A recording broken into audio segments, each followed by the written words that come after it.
Hi, welcome back to Moose Chemistry. This is Electron Configuration of Cobalt. Cobalt is the 27th element on the periodic table, so our atomic number is going to be 27. Its mass number, or atomic mass unit, is going to be 59.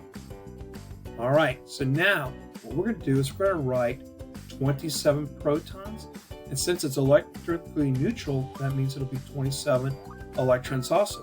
But what about the AMU? Well, we're going to go AMU minus the number of protons equals the number of neutrons.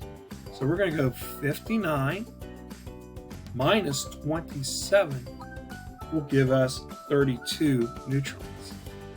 Alright, so far so good. Alright, looks pretty easy. Before we do the electron configuration, let's look at our subshells.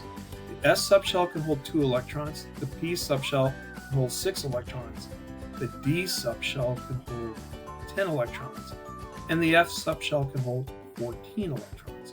We're going to use the diagonal rule, often called the off-ball principle, and we're going to start at the top of the slide, and we're going to follow these red arrows down until we run out of electrons. So let's go ahead and do our electron configuration. So 1s2, and then we'll slide down the next slide here.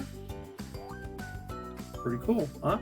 2s2, then 2p6, 3s2, 2p6, 3s2, easy. 3p6, 4s2, all right. And then let's look at our 3d, 3d7. So we're going to put that 7 right there. Now, let's look at our orbital notation. That's Hund's rule, right? Hund's rule states that we have to put an up arrow at every suborbit of that suborbit before we start the down arrows. So 1s is pretty straightforward. So it's just up and down. 2s is up and down. Now watch this. 2px, 2py, 2pz. Now we start our down arrows. See? And now we've fulfilled Hund's rule in that respect. 3s, up and down. Again, 3px, 3py, 3pz. 1, 2, 3, 4, 5, and 6. 4s, up and down. Now look at our 3d x squared minus y squared, 3d xy, 3d yz, 3d xz, and 3d z squared.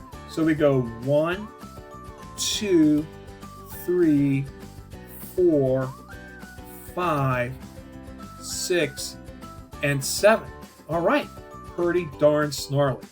Let's look at our noble gas notation. What's the nearest noble gas? Argon. So we're going to put argon right in there. And we have to look at our valence shell. Here's our valence shell right here. And we're going to write it numerically in order. So it's going to be 3d7, 4s2. Now the last thing we're going to look at is our quantum notation. So now remember, it's in the D block. If it's in the D block, it's going to be n minus 1. It looks like it's a 4, period, right? But remember, you have to go 4 minus 1. That'll give us 3. So our number will be 3.